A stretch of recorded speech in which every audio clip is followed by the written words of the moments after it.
Good morning, everybody. This video is for Thursday, April the 9th, 2020. And I'll go ahead and start with our read aloud. Today we're going to read Fluffy and Baron. And this is by Laura Rankin. Okay? Fluffy and Baron. Fluffy and Baron. For Mom and Dad with love.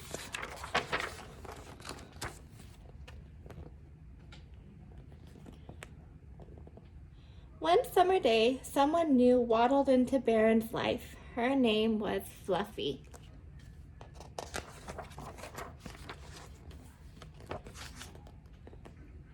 Baron had to share his food with her and his water. At night, she even followed him to his favorite sleeping place.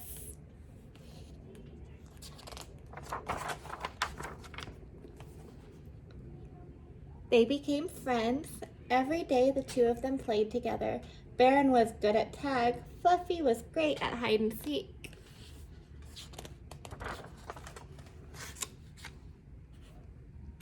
Both of them were terrific at squirrel chasing and fly snapping.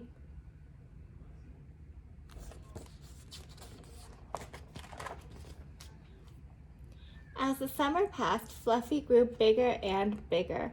By autumn, she was a full-grown duck. She and Baron stayed close and warm together all winter long.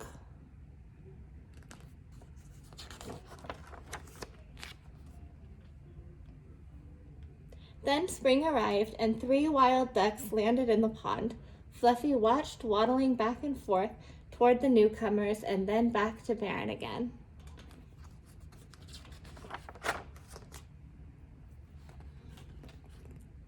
But finally, she couldn't resist joining the other ducks. Suddenly, Baron had no one to play with him.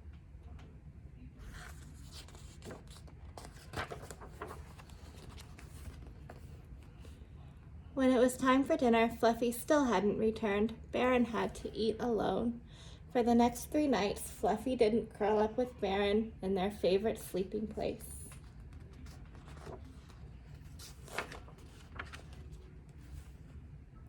Then the wild ducks flew away.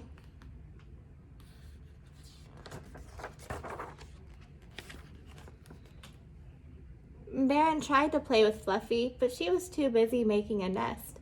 She laid 9 eggs in it, then gently settled herself on top and waited for them to hatch.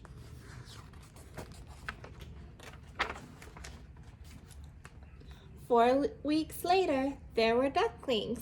Look at those baby ducks, they're so cute. Fluffy wanted Baron to be the first one to meet them. Baron's tail wagged and wagged. Fluffy wagged a lot too. At last it was time to play again, and oh, what fun they all had.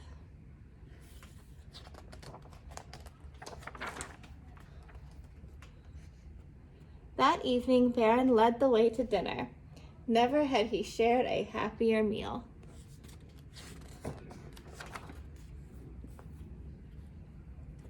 And after such a busy day, everyone was eager to snuggle in together and fall asleep. Baron felt cozy and warm in his favorite sleeping place, with 9 brand new friends, and best of all, his old friend Fluffy. The end. All right, so I hope you enjoyed that book. That was called Fluffy and Baron by Laura Rankin. I love it because I always like seeing ducklings, baby ducks, they're my favorite. So today for reading, you're going to read that Maria's Thanksgiving. You're gonna take the quiz and you're gonna read the story to your parents, okay? Go ahead and take the quiz. When you take the quiz, I'll be able to log in to Reading A to Z and see that you took it, and that's how I'll get your grade, okay?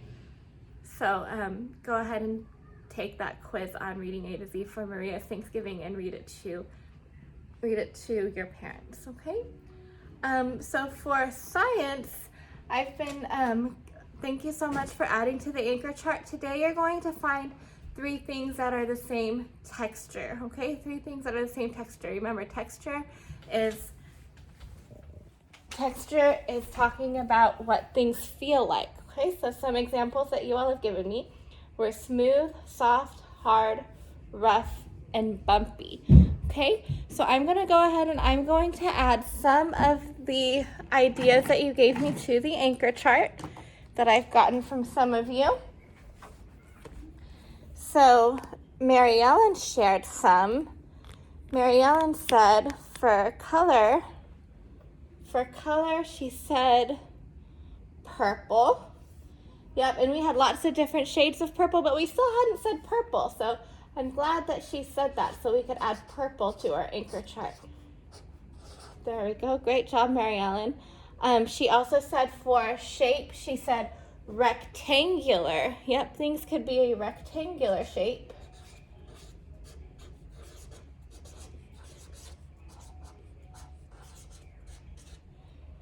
And then she also said for size, tall and tiny.